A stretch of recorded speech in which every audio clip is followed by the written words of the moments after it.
Yo guys, welcome back again, and in this particular video we are talking about Netflix. How is Netflix affecting the anime industry and consumers? Is it beneficial to anime and changing the industry, or is it the same old where animators and artists are still not earning enough in this depreciative industry in Japan? Let's dive in.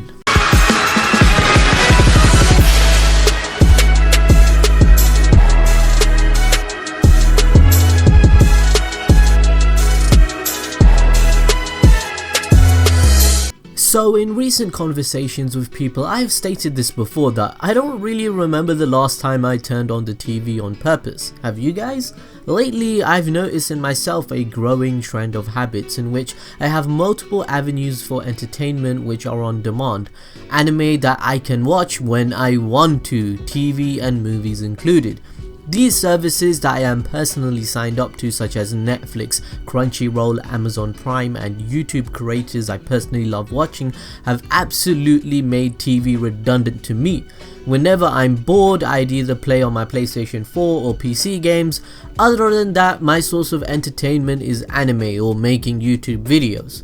Now I know what some of you may be thinking, how is Netflix even changing the industry? It isn't even that great in the US with limited choices of anime to watch, but on the contrary, in my opinion, it's actually quite brilliant in England, where the vast amount of choice is staggering for newcomers, and that's the key thing to remember. I don't know if it's just me, but I feel as though anime is becoming more and more mainstream as time goes by, especially in London, since no one talks about anime here at all that often. A recent casual plug of anime I noticed was in a high budget Hollywood film was Jumanji, which just grossed $1 billion. The amount of people in the crowd that didn't get the reference in the London screen I was in was staggering, but I feel Netflix is slowly changing that. Netflix is kind of making anime a more talked about subject in general. The selection of choice in the UK, for example, is very good. Just to name a few that I think personally are brilliant are Trigun, Cowboy Bebop, Code Geass, Dragon Ball Super, Devilman Crybaby, Fullmetal Alchemist, Black Butler, Bleach, Tokyo Ghoul, Arjun, Your Lie in April, Black Lagoon, Seven Deadly Sins, Blue Exorcist, Fate Zero, Gurren Lagann, Death Note, Zankyo no Terra, Samurai Champloo, and the list goes on and on and on. So Netflix in the UK is really packing some heat, which makes me think that Netflix's investment into anime is pretty serious.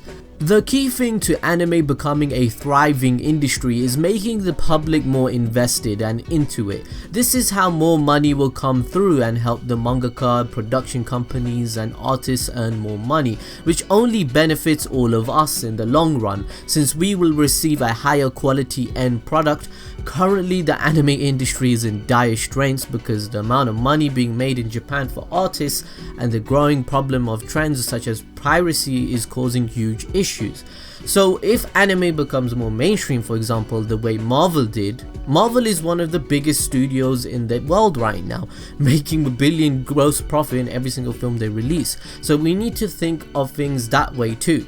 So as I stated before, the more ease of access and availability of anime becomes for us, in which no one really has to go out searching to watch your favorite show, the more revenue and subscriptions will help the cause. I've seen this in myself. I have both Crunchyroll and Netflix, and 80% of the time when I want to watch anime is now on these streaming sites. Furthermore, the live action movie remakes for Netflix that they have done, yes, I agree with most of you, they kinda suck, and I did state that in my videos. The reconstruction of Light Scene meeting Ryuk had me bursting out laughter while I was watching it, for God's sake. Look at this dude. No.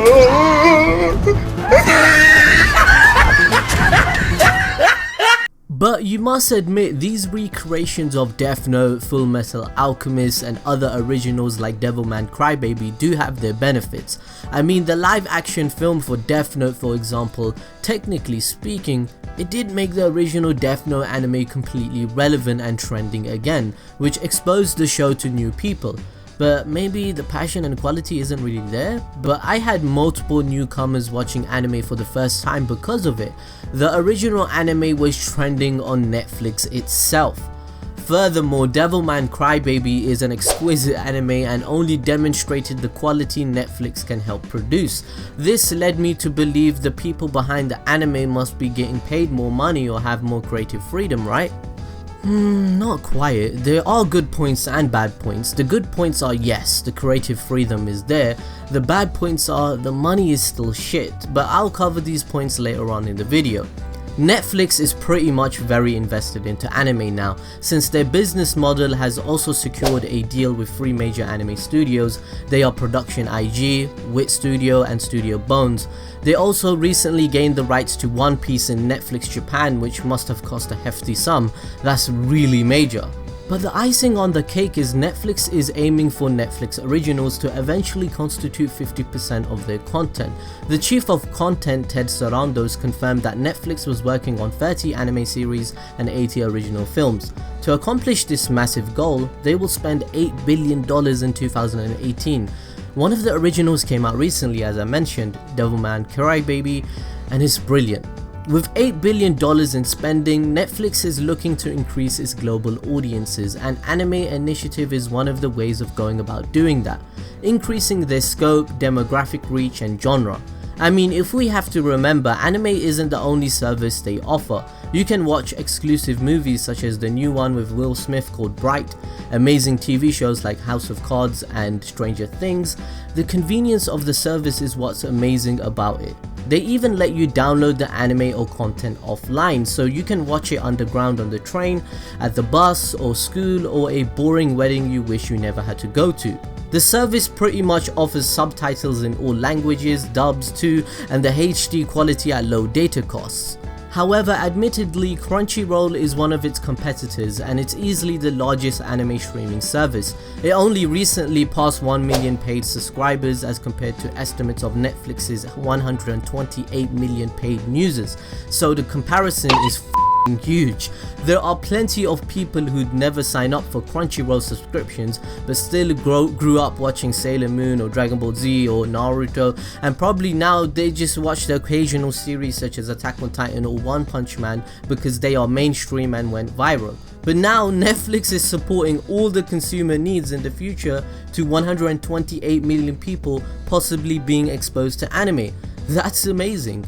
So obviously Netflix has put out content that is hit or miss. Not everything is brilliant, right? Look at Neo Yokio, it's pure garbage, but at least they are taking the first step and trying, right? What's to say what would happen in 5 years time?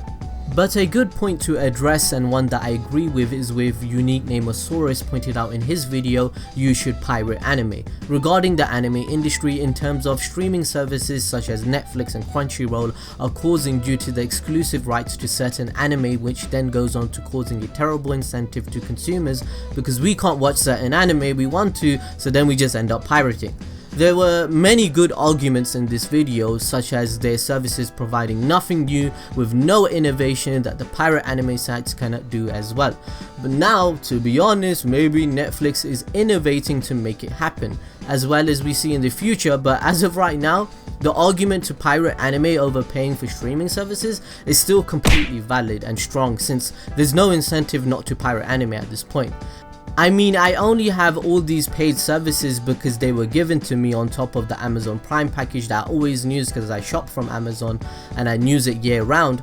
Crunchyroll was given to me by a friend for free and it was a gift, and I'm getting everything I would ever want in terms of entertainment from Netflix. Netflix is satisfying more than one of my needs than just wanting to watch anime, so maybe that's the type of business model they want to try and take. So back to the point, is there creative freedom and more money being funneled to the people that we're making these Netflix anime shows? Well, Katsunori Shibata is an animator who worked on Devilman Crybaby as an episode director and storyboard artist. He vented on Twitter when fans asked him about working with Netflix. One question that was posed to him: is it true that anime being Netflix produced didn't mean there was a big difference in wages, compensation compared to regular anime? In which he replied by stating that as far as he can tell, that's correct. Which means there is no wage increase and it's the same age-old problem within the anime industry. So Devilman Crybaby, for example, that just got released and we all seem to have loved it as a fan base, right? Netflix would have been in a board of production committees which makes investments into anime's creation. This decides the budget for a show. This money in particular for Devilman was sent to Saru, which is a production company. The budget and commission fee is used to pay an animator's wage, which can be spread thin depending on a variety of factors like staff size and an animator's experience. Netflix could theoretically pitch in more money for the budget, which would raise wages overall for everyone, but that doesn't seem to be the case. However, the biggest difference that Shibata stated is the laid-back restrictions on sex, violent content, depiction of drugs and flashing lights, which means there does seem to be more creative freedom producing anime with Netflix, which only means more creativity or new stylistic choices we wouldn't see in regular anime shows. Shibata also commented that the contract Netflix gained with the three major studios only happened because every party involved had something to gain out of it, and that benefits to animators will only be up to the studios, so the studios need to decide if they want to pay them more. It's actually a very concerning topic regarding anime because there are a lot of directors and animators explaining the situation that is very dire. Fullmetal Alchemist director Yosuhiro Ire blames the industry production problem, in which there's a sharp increase in shows being made. The reason for this is that more TV animation titles are being produced today than before, and the more and more of these titles that are being produced in quarterly blocks. According to Ire, there is plenty of young talent in Japan, but they end up quitting because the pay is too low, which has created a labor shortage. Since the studio have to turn to offshore studios, Japan is losing the ability to cultivate new talent. This is why 80% of young animators now work overseas, helping to produce the anime we watch. As a whole, the industry is hit hard with 11-hour work days, only 4 days off a month, and an average yearly salary of $30,000 a year, whilst the average Japanese yearly salary is $37,000. So, can Netflix save the day and help solve this problem? I'm not sure, it's a business, it wants to make money, guys. But recently in the Japan Times, the director of anime for Netflix, Taito Okiura, hopefully I pronounced his name right, he helped produce Afro Samurai and JoJo Bizarre Adventures, right? But he's someone that the company has been trying to hire for some time due to his passion, bilingual and bicultural resume where he can relate to American and Western culture and Japanese culture at the same time, so he kind of fits their bill of someone that can bridge the gap between East and West production of anime. Taito argues that Devilman Crybaby could not exist without its explicit violence and eroticism, and he argues that it was only made possible by Netflix. Artistic liberties on the streaming platform enabled director Yuasa Masaki to render the nihilism that infuses Nagai's manga, but it was erased from the first animated television broadcast as a superhero show for the children in 1972. So that's his argument of how Netflix is changing anime, and I guess we kinda could agree, to be honest. So Okiura is the dude that landed Netflix the studio contract I mentioned earlier due to his connections, and they're not pretty small studios, guys. Bones makes Boku no Hero Academia, and Wit Studio is a subsidiary of Production IG who make Attack on Titan. These are the big boys. It seems like Netflix is trying to innovate and provide something no one else can do. All in all, anime is gradually stepping away from a niche market to a major player and becoming mainstream. And I really think this is going to happen in 5 years time. For God's sake, even Kim Kardashian is tweeting about anime now, and she says she loves it. Okiura, quoting the article, concedes that Netflix alone cannot support every studio. He believes that competition it spurs with other entertainment giants such as Amazon is a reason enough for optimism. That's about it. Is Netflix changing the future of anime? I'd say yes, it is. In their own way, they are trying to make it more mainstream, make more money, and getting their foot into the door and to a good position in the industry before other streaming services or companies find this opportunity for themselves.